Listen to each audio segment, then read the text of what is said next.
네, 벌써 3주가 지났습니다. 제가 휴가 가기 전에 3장 1절부터 7절 말씀을 전했는데 요한복음 3장 1절부터 7절 말씀까지는 예수님께서 이제 니고데모에게 거듭나야 하나님의 나라를 볼 수 있다라고 말씀하신 내용에 대해서 기억나실지 모르겠지만 말씀을 전했습니다.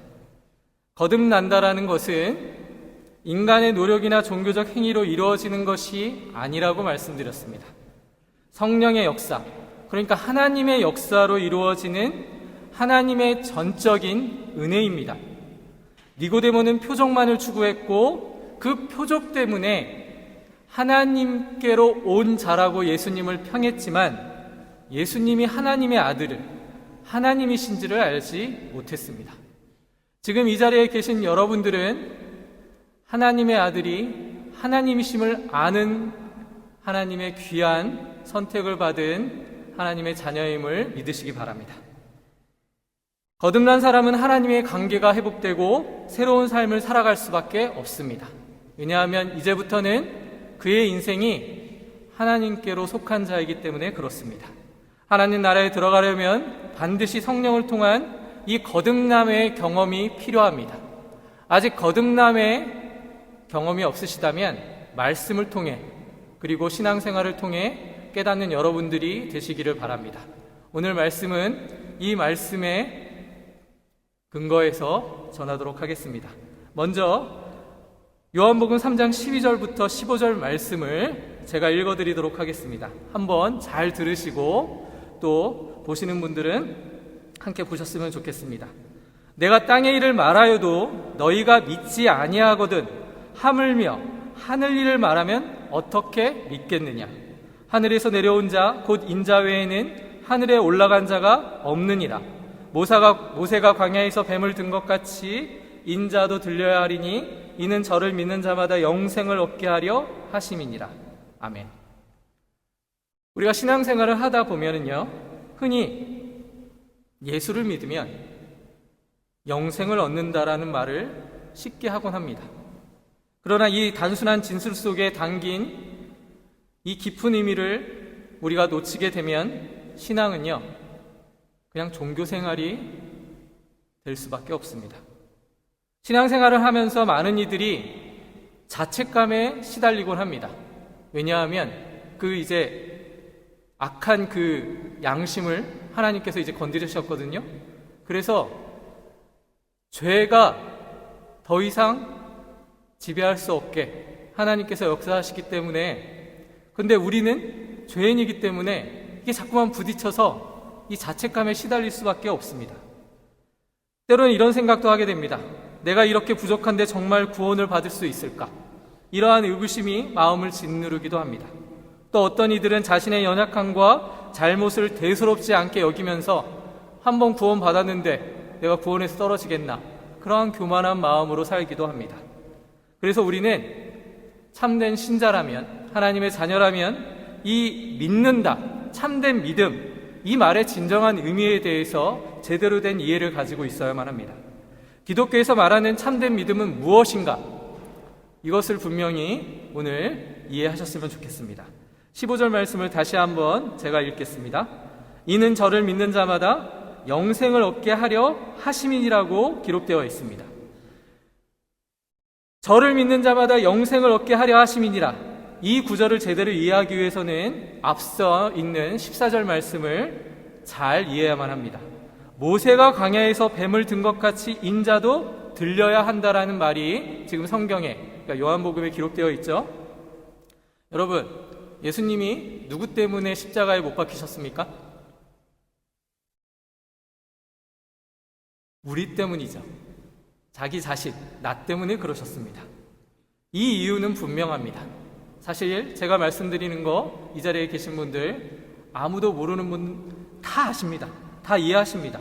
그런데 여기에 숨겨져 있는 의미를 제대로 이해해야만 합니다. 그분, 예수님이 높이 들리심으로써 우리가 영생을 얻도록 하기 위함이라고 성경이 말하고 있습니다. 영생이 무엇입니까? 영원한 생명입니다.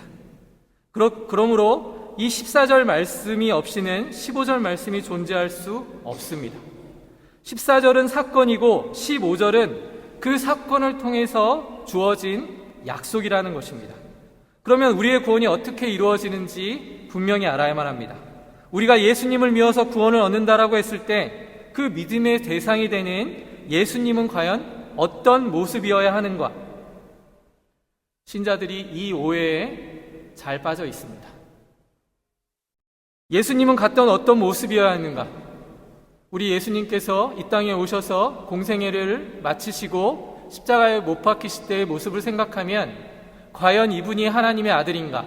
하나님이신가라는 것에 대해서 의구심을 가질 수밖에 없습니다. 왜냐하면 인간의 상식으로는 하나님의 아들이시라면, 그리고 우리를 창조하신 하나님이라면 뭔가 멋있어야만 한다고 생각을 합니다. 그런데 전혀 그런 모습이 아닙니다. 십자가 사건은 처절한, 인간이 경험할 수 없는 아픔이었습니다. 어찌 보면 치욕의 사건이라고 할 수 있습니다. 그런데 이 십자가의 사건이 바로 우리 구원의 핵심이라는 것을 우리가 잘 이해해야만 하는 것입니다. 우리가 생각하는 방식으로 십자가를 이해하면 구원은 우리에게 주어지지 않습니다. 기독교를 오해하는 것은 무엇이냐면, 예수 믿고 천당 간다, 예수 믿으면 나는 이제 복을 받겠지.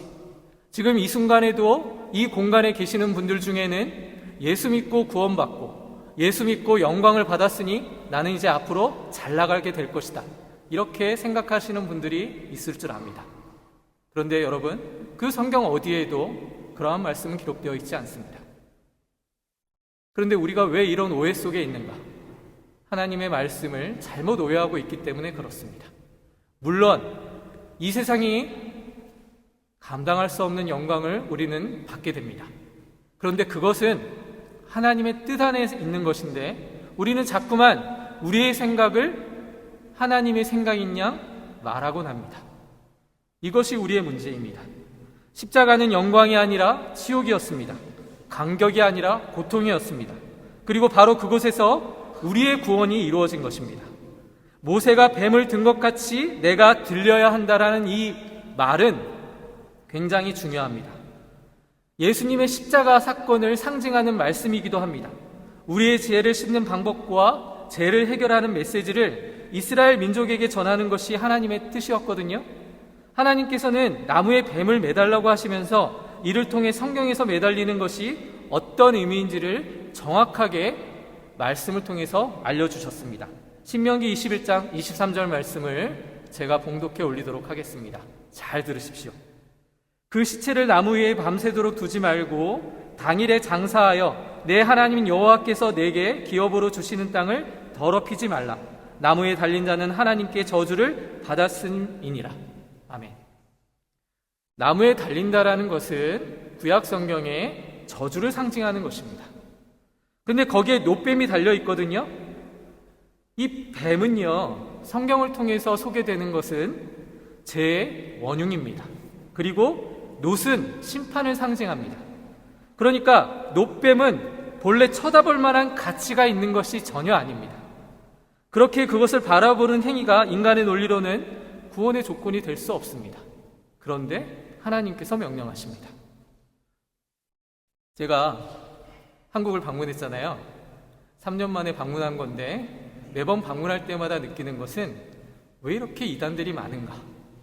그리고 왜 이렇게 열심히 그들의 복음을 전하는가 하는 의구심이 들었습니다.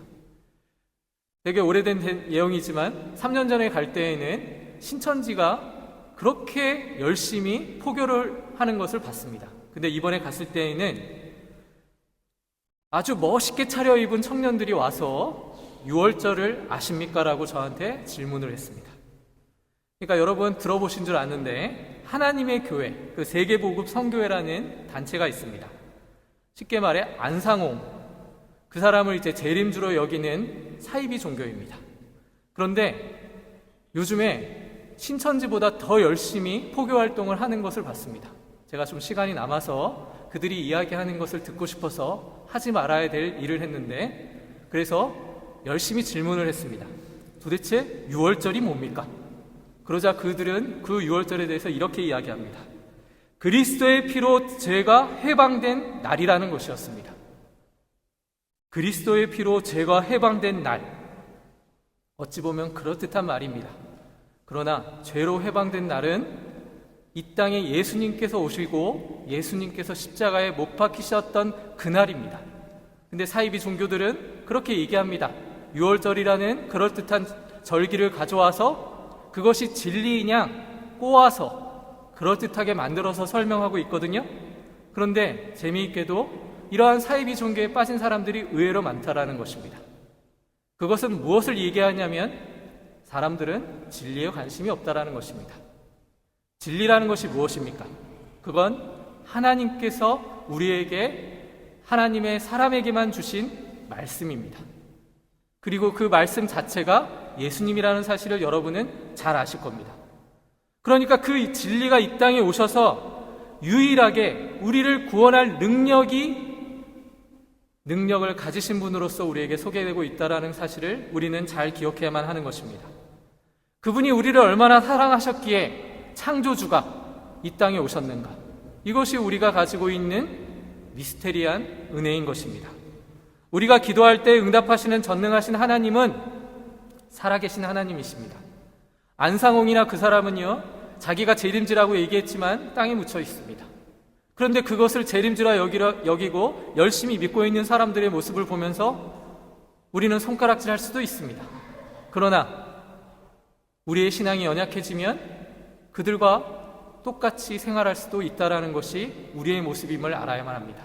그래서 죄가 무엇인가, 그리고 참된 구원이 무엇인가, 말씀을 통해서 계속해서 배워나가야 한다는 것을 말씀드리고 싶은 것입니다. 신자들은 종종 구원받았기 때문에 예수님께 기도할 수 있는 것과 구원이 어떤 방식으로 성취되는가에 대해서 혼동을 겪곤 합니다.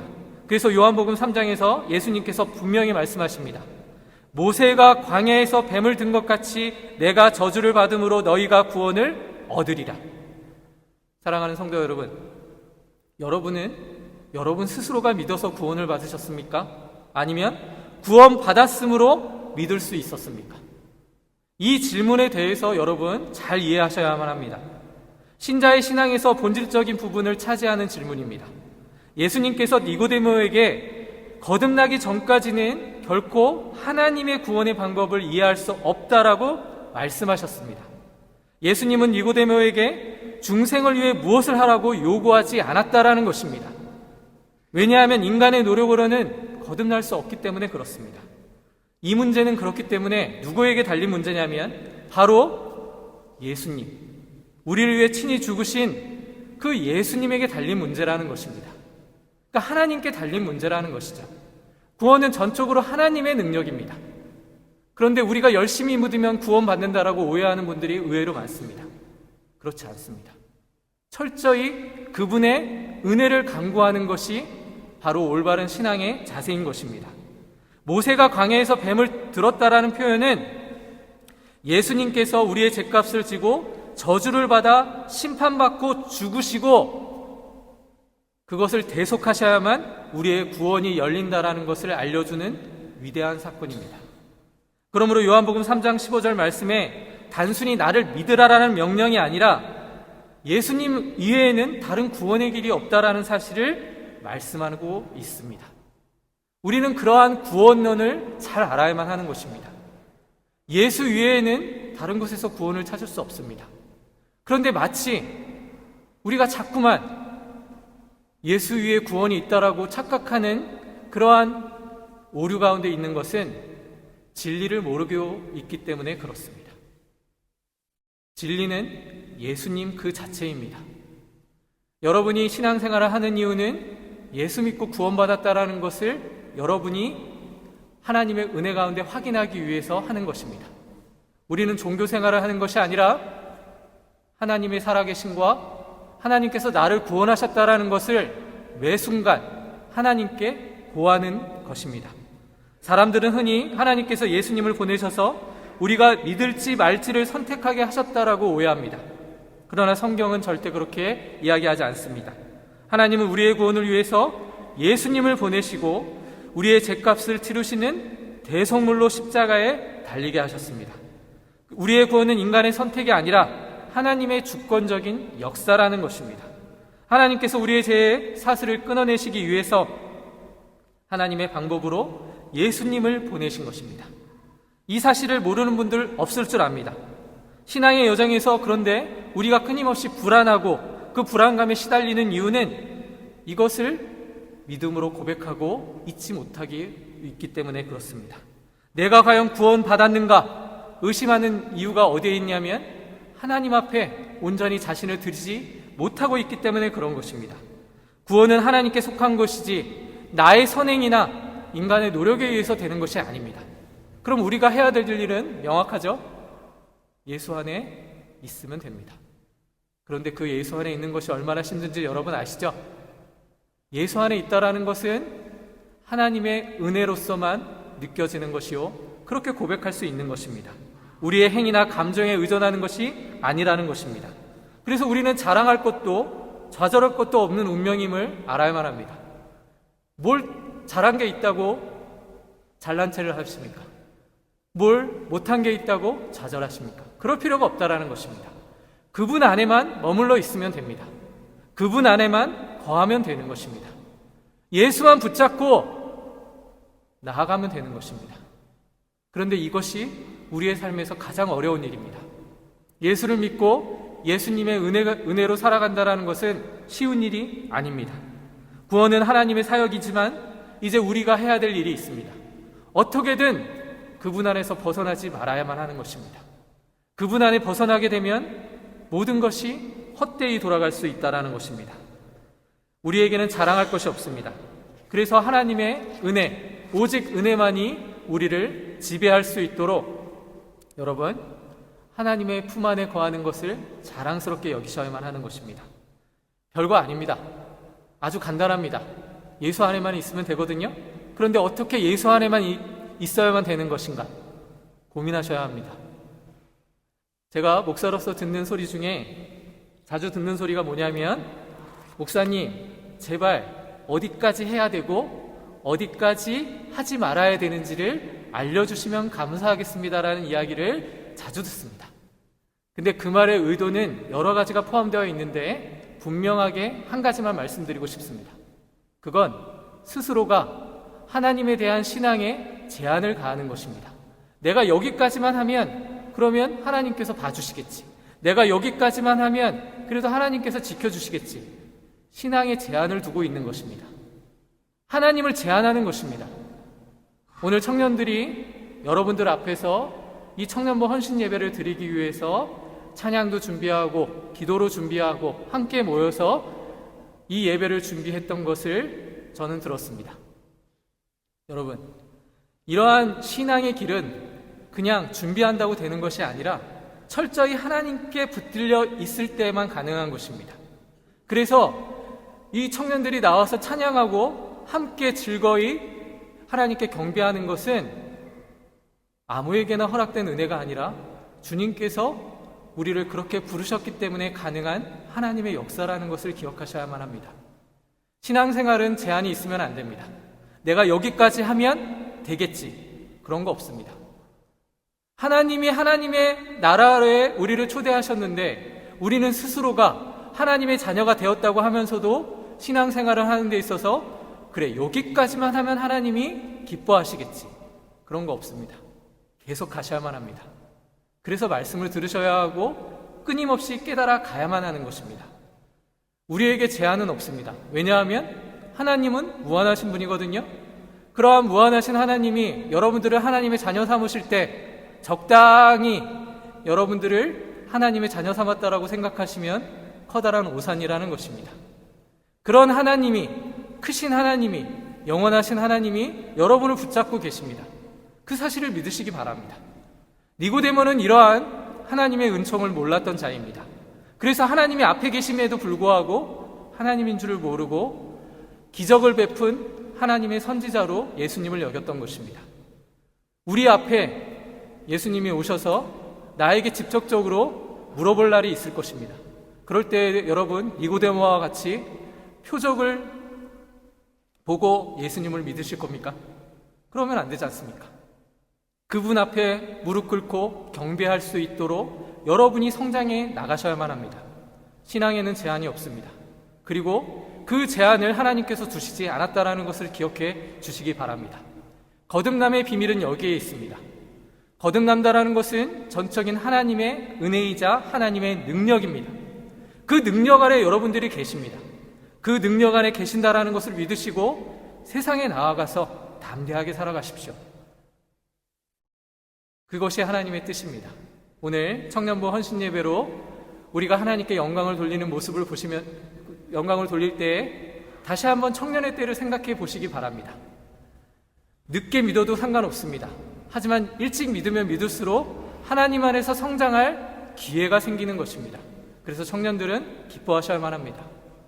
아무 생각 없이 하나님을 믿은 것이 아니라 하나님이 여러분을 이 자리까지 인도해 주신 것을 믿으시고 담대하게 세상에 나아가서 하나님의 영광을 위해 승리하시는 여러분이 되시기를 주님의 이름으로 축원합니다. 기도하겠습니다.